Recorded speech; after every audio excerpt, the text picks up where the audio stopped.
बिस्मिल्लाहिर्रहमानिर्रहीम।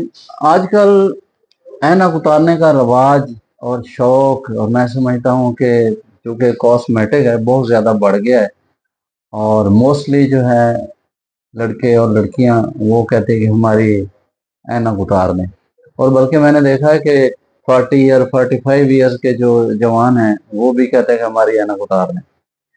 तो ऐनक उतारने से मुतल्लिक आंखों से लेके पाँव तक मुख्तलिफ चीज़ों को ज़रूर देखना होता है। अगर वो चीज़ें हम नहीं देख रहे हैं तो मेरे ख्याल में इस प्रोसीजर में नहीं जाना चाहिए। अब मैं एक एक का जिक्र करूंगा।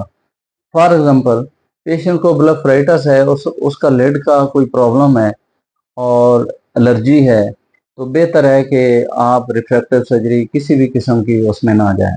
नंबर 2, कंजक्टिवाइटिस है, कैराटाइटिस है, कार्निया की इन्फ्लेमेशन है, कार्निया थिन है, कार्निया की सरफेस इरेगुलर है, और आप समझते हैं कि जितना नंबर मैंने उतारना है उसका स्टोमा, उसमें इतनी पावर और उसकी थिकनेस नहीं है, तो फिर भी इस प्रोसीजर में ना जाएं। अब नीचे अगर कैटरेक्ट आ रही है तो बिल्कुल ना करवाएं, क्योंकि जब आप कैटरेक्ट की सर्जरी करेंगे तो बजाते खुद ऐनक उतर जाएगी। यूवेटस है यानी आई की इन्फ्लेमेशन है, बिल्कुल लेजर नहीं करानी चाहिए। उसके बाद आ जाएं कि नूर का पानी और रेटना। नूर का पानी मायोप्स में थिन होता है, लिक्विफाइड होता है, उसकी कोलेजन फाइबर की स्ट्रेंथ उतनी नहीं होती जितने नॉर्मल बंदे की होती है।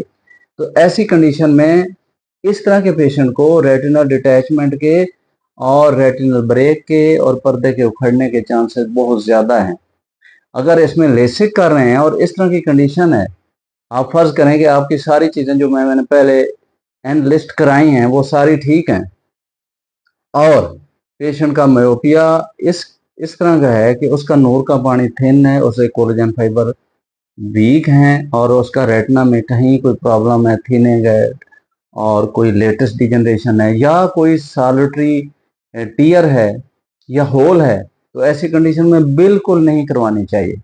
होता क्या है, आप फर्ज करें लेसिक आप कर रहे हैं, तो जब हम उस पर सक्शन कप लगाते हैं तो वो किसी हद तक वो पुल करता है अंदर की सारी स्ट्रक्चर को, उसकी एनाटॉमी डिस्टर्ब होती है, और जो वीक कोलेजन फाइबर होते हैं और जहां ब्रेक हो रही होती है या ब्रेक मौजूद है या रेटिना थिन है, तो उसमें डिटैचमेंट होने का चांसेस बढ़ जाता है। या पेशेंट को ग्लाकोमा है या ड्राई आई है, इसमें भी नहीं करना चाहिए। करना क्या चाहिए अगर ऐसी कंडीशन है, उसकी लेंस फाइबर्स की, उसकी विट्रियस के वीक फाइबर्स की, उसकी रेटिना की स्टेटस की, तो प्लीज लेजर लगाएं। कौन सी लगाएं? बिराज लेजर लगाएं, उसका रेटिना मजबूत करें।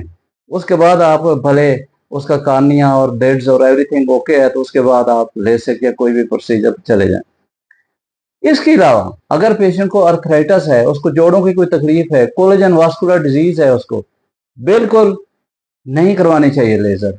ये पेशेंट वो हैं जिनमें यूवेटस भी हो सकती है, उनमें कैराटाइटिस भी हो सकती है, कार्निया थिनिंग भी हो सकती है, प्लूसेड मार्जिनल डिजेनरेशन हो सकती है, कार्निया की कई बीमारियां हो सकती हैं, मूरन अल्सर हो सकता है। ऐसे पेशेंट को बिल्कुल जो है ना लेजर नहीं करानी चाहिए। आप शौक भला पूरा करें, कॉस्मेसिस आप बहाल करें, लेकिन ये सारी चीजें जरूर देखें।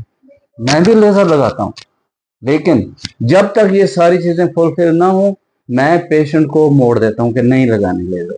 तो ये आजकल ऐसा है।